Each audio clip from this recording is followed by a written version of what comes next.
Recording. It's recording? Okay. So it's Sunday in Haiti, and we're going to a church service.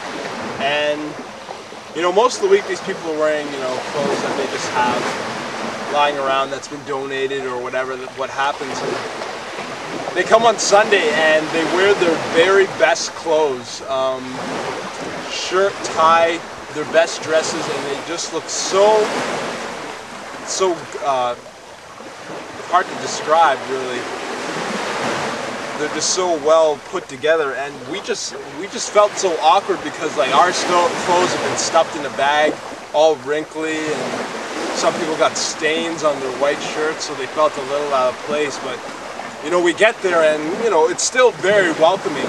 And we go to the church service and we sit down, and, you know, it's a kind of small, congested place. There's about, I don't know, 75 to 100 people just coming in, and like more and more people just walk in as the church service goes on. And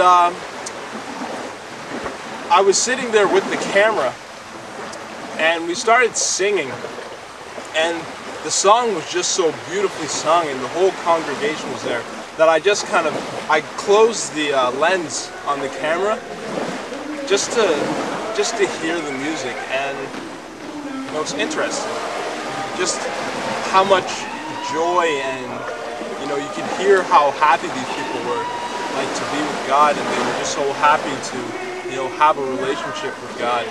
And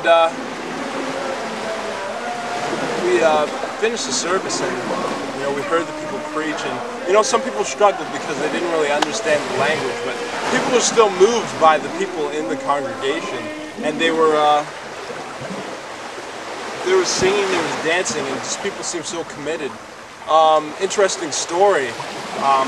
One of the girls in our group, you know, she doesn't speak any French, she doesn't speak any of the Creole, she just strictly English. And she just felt kind of overwhelmed with the whole fact that she didn't really understand what was happening. And she, you know, her eyes were closed. She said a prayer, and she opens her eyes to find, you know, like a 4-year-old kid with holding her hand, and she starts to talk to him. And you know, the kid, you know, he nods his head, and he, you know, starts to talk with her, and she felt like, you know, everything was okay. God sent that kid to her to let her know that she was, you know, she was doing fine and she belonged here. And it was a huge moment. I tried to get it on camera, but I didn't make it in time. It was such a heartfelt moment. I wish someone had taken a picture. Someone could have grabbed it and just kept it so that we could just see it and be reminded that, you know, God's with us. But, you know, missed opportunity, but it was still so amazing to see it, just to witness. When the church service went on, when it got back to night, the power went out in the middle of the service, and people, you know, they kept going. And when usually at any other place the power goes out, people rush to try and fix it. People, you know, they feel like everything's done, everything's finished, let's close down everything because we've got no power. The lights, it's pitch black, and we can't see a single thing. And people stand up, and people take out their cell phones to make light, and people are dancing even more. And, you know, it's different, because I think a lot of places, they're not comfortable with doing stuff like that, and when you're in the darkness, nobody else can see you, so why not praise even more? And you can sing, you can dance, and that's what everyone was doing in that service.